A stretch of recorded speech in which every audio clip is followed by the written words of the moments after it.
good morning. It's 10:30 on a Saturday morning, and here we are, what that all means. And we have Barry Keene here. You're all anticipating that, and he's going to talk about what it is we're all obsessing about. So, please go ahead, terrify us, give us hope, give us terror, give us fear, give us whatever you're going to give us. Unexpectedly, yesterday, on my phone list,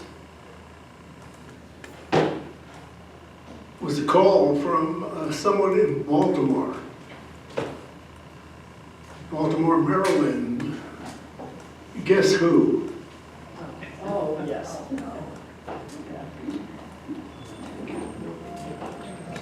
You trivia experts start thinking who from Baltimore might be calling at election time. Oh, good.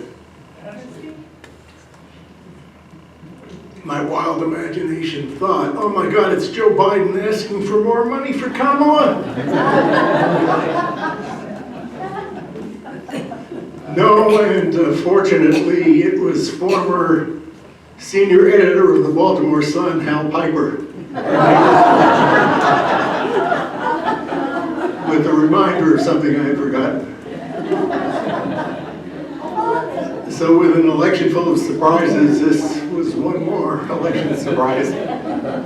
He's the guy I mentioned too. Yeah.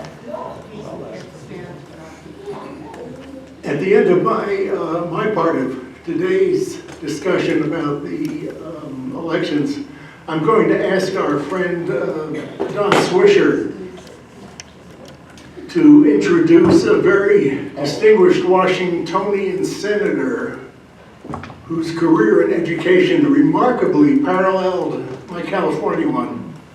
So stay tuned for that, please. Yeah, that's afterwards, okay. Either one.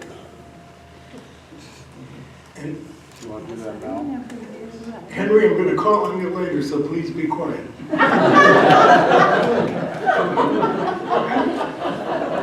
I'll intersperse my weighty comments this morning with some trivia to lighten things up, so be prepared. However, at risk of seeming overly dramatic or Halloween scary, let me welcome you to Life on the Margins. We're living in a world of uncharacteristic uncertainty. In our 70s, 80s, 90s, our futures may not be at risk on Tuesday. But however significant you evaluate that risk, our uniquely regarded cultural inheritance, our democracy, surely is at risk. As a 10-year resident here and your neighbor, we share a common commitment to University House. But we also share a longer and larger commitment to the American Constitution and to the Republic for which it stands. With that solemn reminder, I add this: do not fail to mark this moment in your lives. By moment, I mean the next several days. A major chapter in the great American story that binds us together is about to be written. Its outcome is unknown to us, and that's what makes us nervous. I didn't expect a moment of such gravity to occur in my lifetime. Perhaps you did not either. Or perhaps you do not yet regard what will occur as all that significant. After all, reports of a possible falling sky have always been wrong, haven't they? The end of America just ain't gonna happen. The founding story has no ending. Certainly not in our lifetimes, at least. But do you really feel at ease with that conclusion? This morning, as exhausted as we are by electioneering and the endlessly disparate polling predictions, I'll try to focus more instead on the meaning and the significance of this occasion. Let me start with place and time. First place, some of the people here, because there are so many, thought I was going to talk about Michigan, but let me talk about Pennsylvania. Too many Michiganders. I'll explain why Pennsylvania is more appropriate today. And time, of the original 13 colonies that morphed into the American Union, Pennsylvania had the largest number of legal inhabitants, if you didn't count slaves,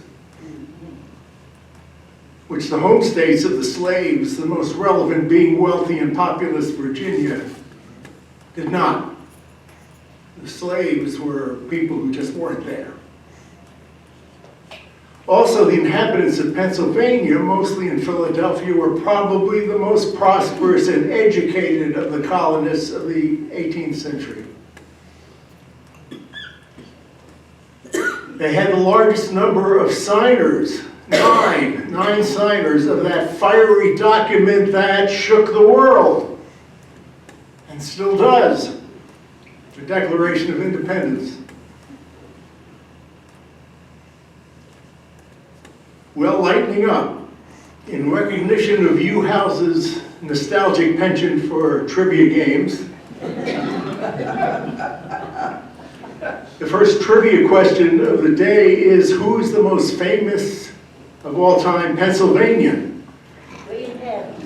Now, someone said William Penn. I'll ventriloquize on behalf of some of our leading trivia players, if you'll indulge me.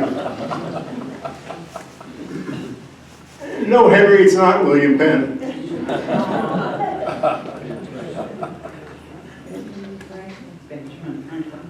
No, Susan, it's not Robin Roberts. No, Roger, good guess, but it's not Fred Waring and his Pennsylvanians. Benjamin Franklin. Yes, whoever said that, it is Benjamin Franklin. He wasn't born there, though. Henry points out Benjamin Franklin was not born there. Where was he born? Boston. Massachusetts. Yeah.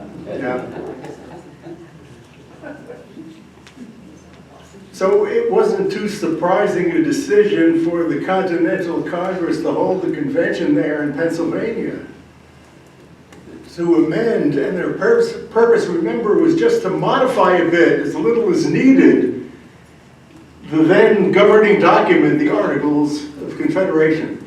I should have asked that as a trivia question.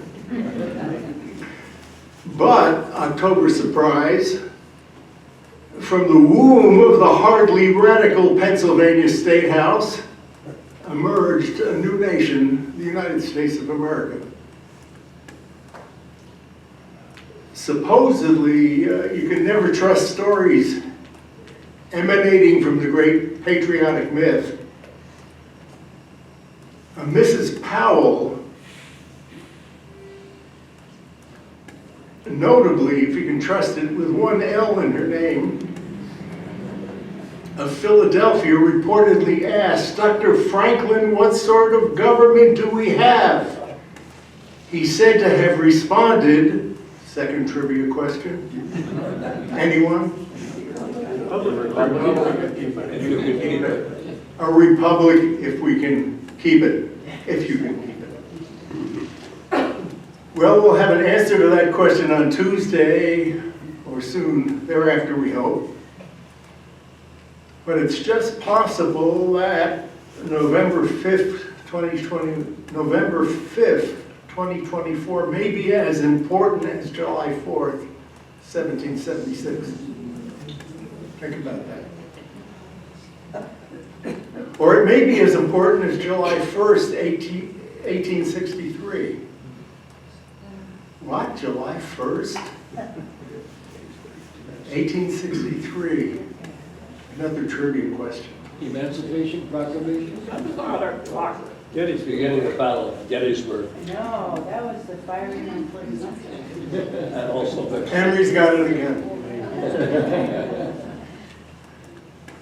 Pennsylvania, again, is relevant to America's survival for yet a second reason, something that happened on July 1st, 1863. And what happened was the Battle of Gettysburg. It marked the turning point of the Civil War. With more than 50,000 estimated casualties, the three-day engagement was the bloodiest single battle of that war. Gettysburg ended Confederate General Robert E. Lee's ambitious second quest to invade the North and bring the Confederate States of America, and bring the Civil War, rather, to a swift end. It dashed the hopes of the Confederate States of America to become an independent nation. So after a year of total victories in Virginia, just south of the American Republic's capital of Washington, Lee's objective was to win a battle north of the Mason-Dixon line in Pennsylvania in the hopes of forcing Lincoln to his knees,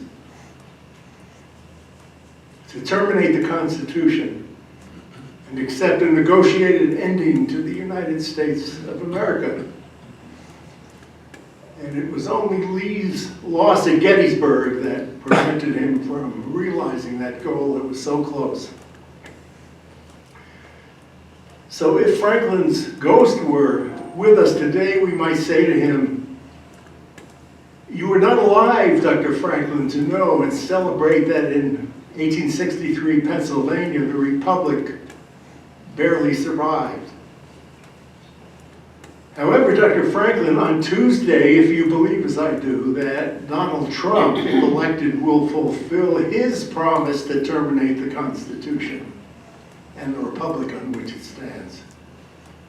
It is your swing state of Pennsylvania, ironically, Dr. Franklin, that again, for the third time, is the last firewall.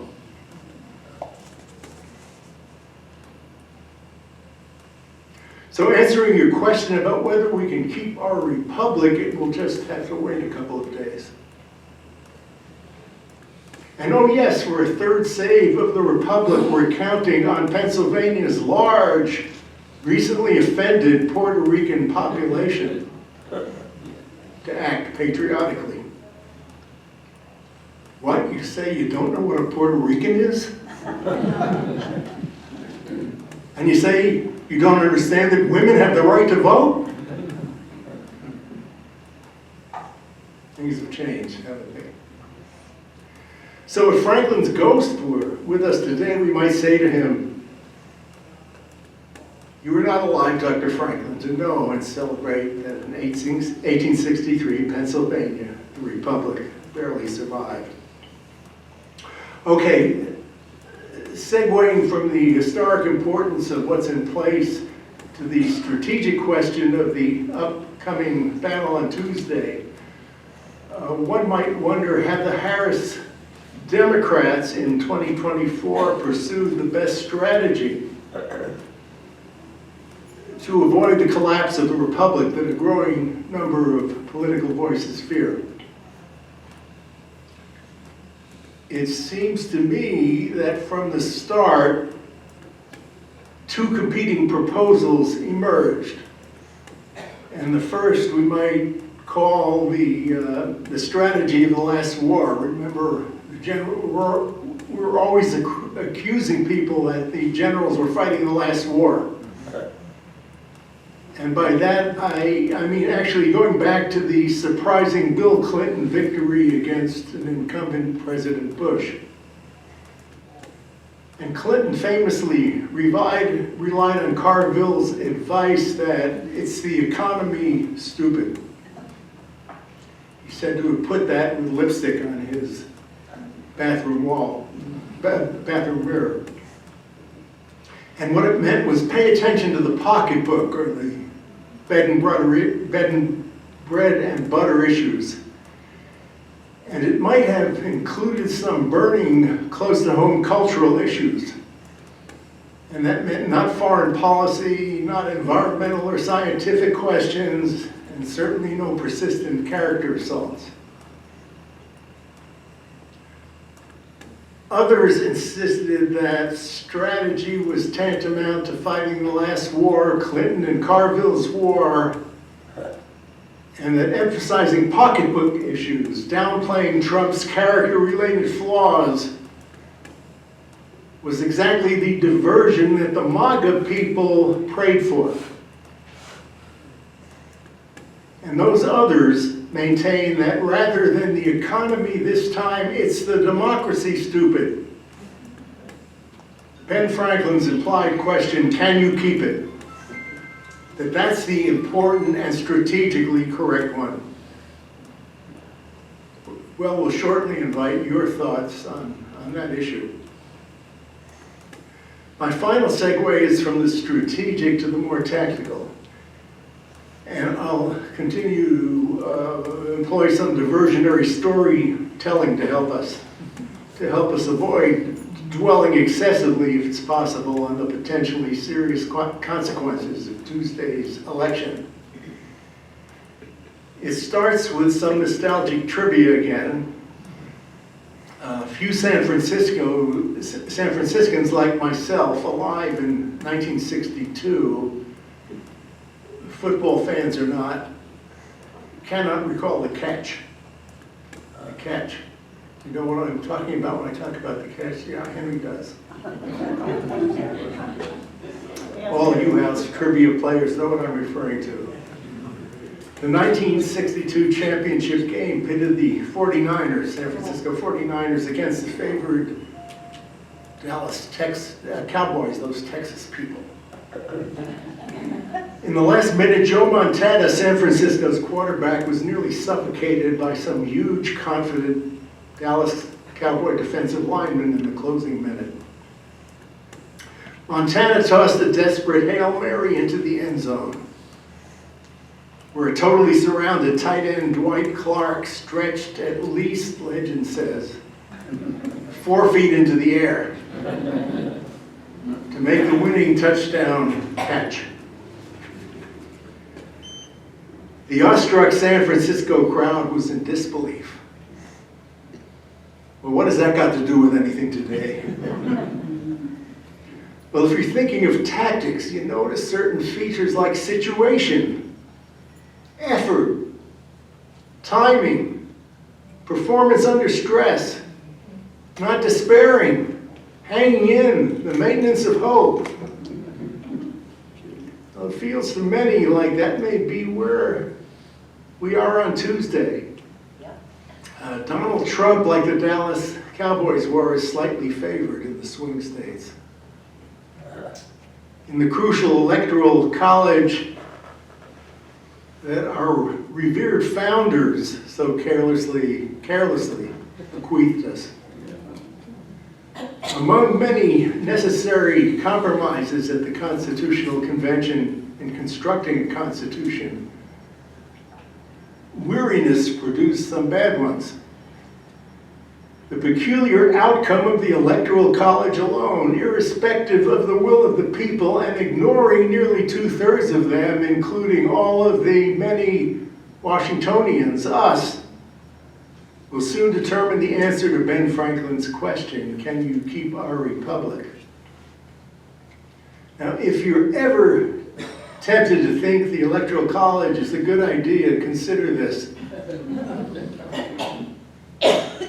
First, it let Ralph Nader, one person, take Al Gore's presidency away from him and give it to George Bush. Yeah, yep, Think about that. that's right. Worse, Second, it let Jill Stein, one person, take Hillary Clinton's presidency away from her and give it to whom? The irrepressible monster whose emergence has imperiled the world. Do you still like the Electoral College? Well, I don't think so. Let's spend a moment thinking about the strength of the Harris, Waltz, Cheney ticket. Let me repeat that. Harris, Waltz, Cheney ticket. That's what it is. Liz Cheney is a remarkable woman. Think about it. She's soon to be either a national hero helping to save our country, or an arrested, imprisoned, possibly executed enemy of the people. One or the other. If she's not assassinated first. Tactically, while entering Kamala Harris the other day, she, Cheney, was recently seen throwing her political Hail Mary to a group of undecided Nikki Haley Republicans. And she threw the equivalent of the catch. And she said this, very simple yet profound, which history may or may not record, but it should, in my opinion. And what she said was this: if you decided someone was unable to babysit your kids, why would you ever think of hiring that person to be president of the United States? Why would you? To which I would add, why would you trust them with the nuclear codes? The power to start a nuclear war. Now you might say those few words of hers are far from a major determinant in the presidential election. But consider, in some of the swing states, you're talking about the difference of less than 1%. A few thousand votes. And her few simple words filleted the whole essence of Trump right on the family kitchen counter. He's exactly what he holds himself out to be, a would-be dictator who cannot be trusted with anything. And that's why I say it's the republic itself. That's what's at stake on Tuesday. Is he a fascist? Well, you know the old saw, if it looks like a duck, swims like a duck, and quacks like a duck, then it probably is a duck. Trump quacks like a fascist. On that very basis, about 4 years ago, in January of 2019, right here, I called Donald Trump a fascist. If those of you who were here recall, I spoke on his planning to use presidential emergency authority to circumvent Congress's refusal to fund his border wall. Even though the Constitution gives the public purse strings exclusively to Congress, President Trump contemplated using the Patriot Act, the Insurrection Act, and other statutory and residual executive authority to declare what was then considered the Central American migration threat, to call it a national emergency. And what did that mean? It would have allowed him to use federal troops to suppress urban mobs, something he's still talking about, to detain subversives, American people, to suspend habeas corpus, to seize communication systems, freeze banking assets, and so forth. So he quacked like a fascist then. But many considered my labeling him one excessive, dramatic, or at least premature. But now, astoundingly, his former selection for the Joint Chiefs of Staff, General Mark Milley, and his own Chief of Staff, Chief of White House Staff, Marine General Mark Kelly have directly called him a fascist. We have a Washingtonian, our own state neighbor, General Jim Mattis. He was unwilling to call him a fascist directly, but he certainly has implied so. In closing, I'm not here this morning to make you worry that you're going to wake up in chains on Tuesday. But as Yale professor Ted Snyder reminds us, tyranny may be much closer than you think. All of this is open for discussion along with anything else about the remarkable times in which we find ourselves. If you're tongue-tied, I'll be very astonished because it's never happened before. But next, Don Swisher is going to make his introduction. Don?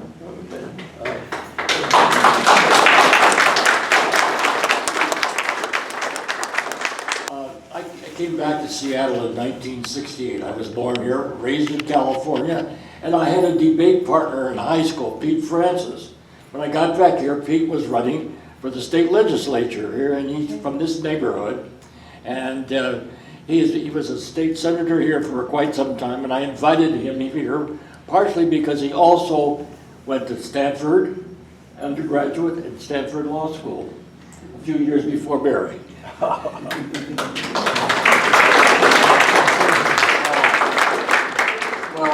John invited me to come listen. He didn't tell me he was going to introduce me, but that's great.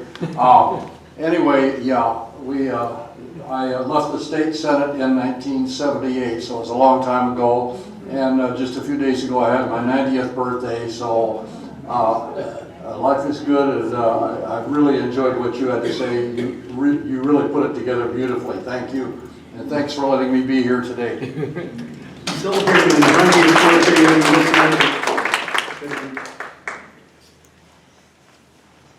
Okay. Who else? Is your hand going up, Henry? Okay, you're the first hand up. Barry's an acute political observer. If you were making book, what would you put the odds on the election? Cut. 0 to 0. I just have no idea. I think it's that close. Even bets. I'll spot you. Okay, someone else? Thank you. Well, there's so many moving parts that could determine which way we go on Tuesday. But one that really concerns me is Biden's policy on Israel and his absolute refusal to withhold the offensive weapons that are killing so many people. And Harris has not distanced herself from that. And I fear there are enough Muslim voters in swing state Michigan that it could tip that. You know, it's just one of many moving parts, but that one scares me. Absolutely I right. agree 100%. Yeah. And I'm totally appalled by Biden's policy. Mary, I was wondering what your thoughts are on the House and Senate races. That's what scares me. Even if Kamala pulls it off, what do you think is going to happen in those lower places? Any prediction I would make would be worthless, but I can tell you I put more money into the Senate campaigns than I did into the Harris campaign.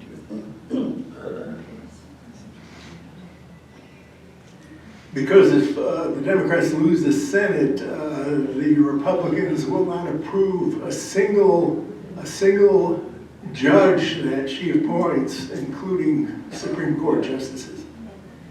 That's right. Behind you, John. If Mr. Trump is possibly elected, how long do we think it'll take for him to fix the whole Middle East situation? Make everything nice? Fix it? Yeah, fix it. Sarcasm. It's not directly related, but I thought Barry was going to say something about Lincoln So I was talking about Lincoln High School. Be sure to respond to that note Sue Sussman sent out about responding to those two emails, or else you, like people who don't vote, you get what you were looking for. Yeah. Everybody seems to be highly worried that Trump might win. What happens if he loses? I'm just scared of what's going to happen then. Any ideas? It is scary that we have gotten to the point where if he clearly loses, there's still this danger that he will try through legal and illegal means to overturn the election, because that's what he's good at, and that's what his people, crazy as they are, will support. That's what I'm worried. So Barry, maybe you know, why did Kamala Harris spend so much time talking about Trump? Instead of talking about her, what she's going to do, she spent much, in my opinion, spent much too much time talking about him. She could have not ignored him, but spent much less time. I don't know the answer to that, but I'd like to hear from some of the others in the audience about that, whether they think she should have spent more time talking about herself, whether that would have actually been of interest to people much more than her talking about Trump. But obviously the attraction of talking about Trump is Trump. I mean, he's just so terribly bad. I mean, just so awful.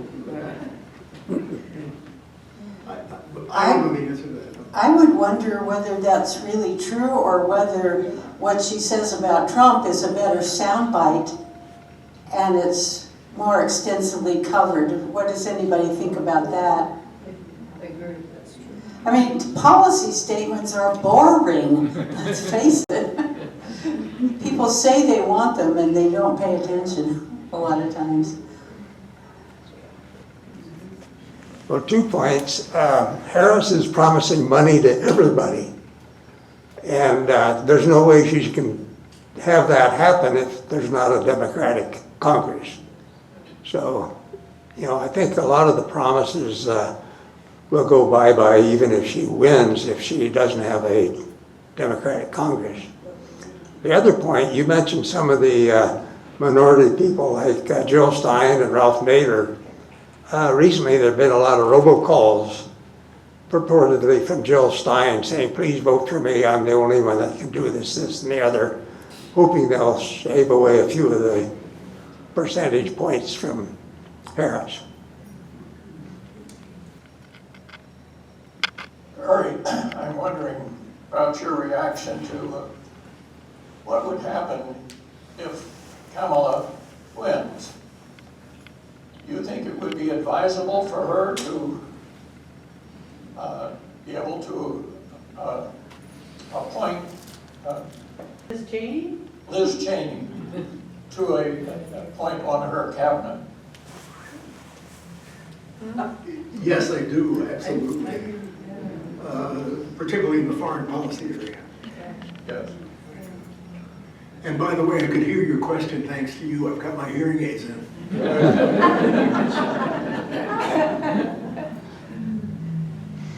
Barry?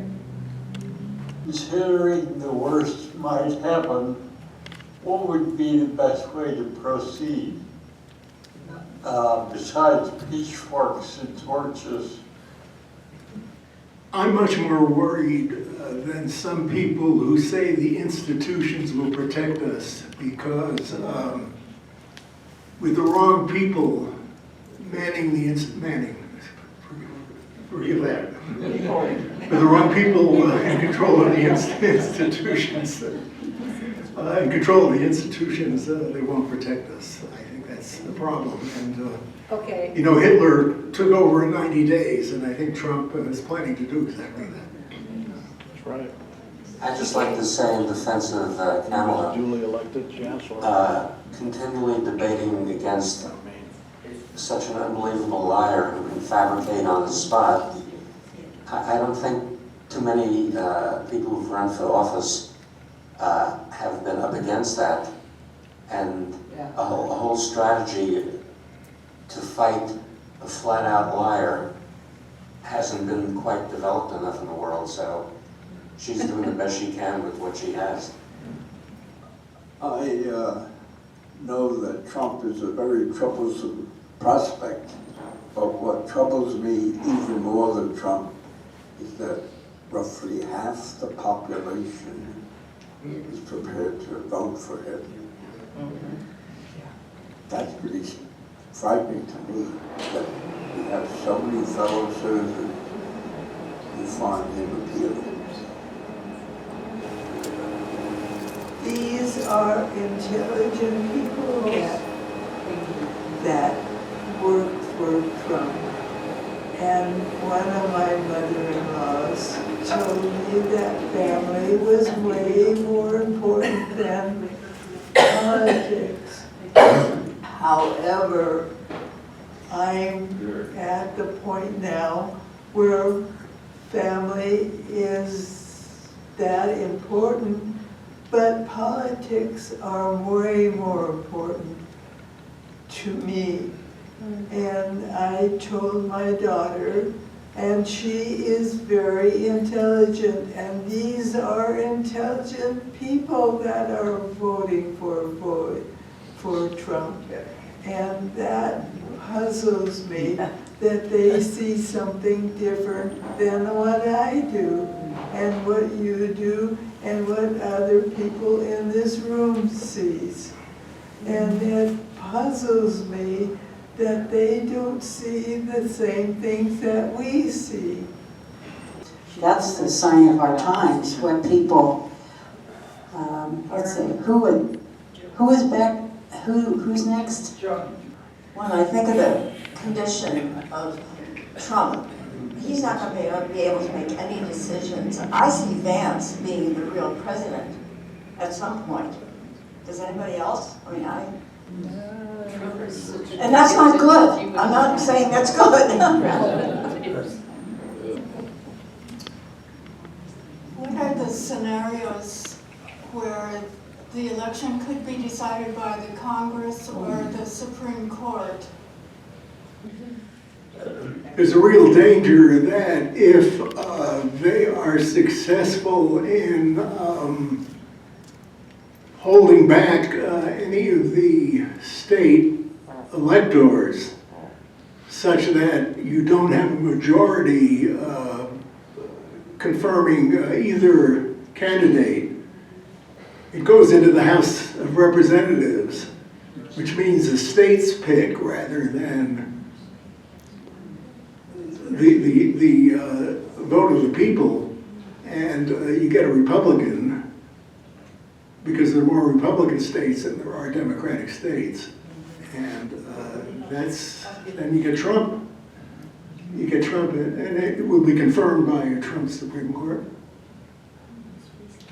A real danger.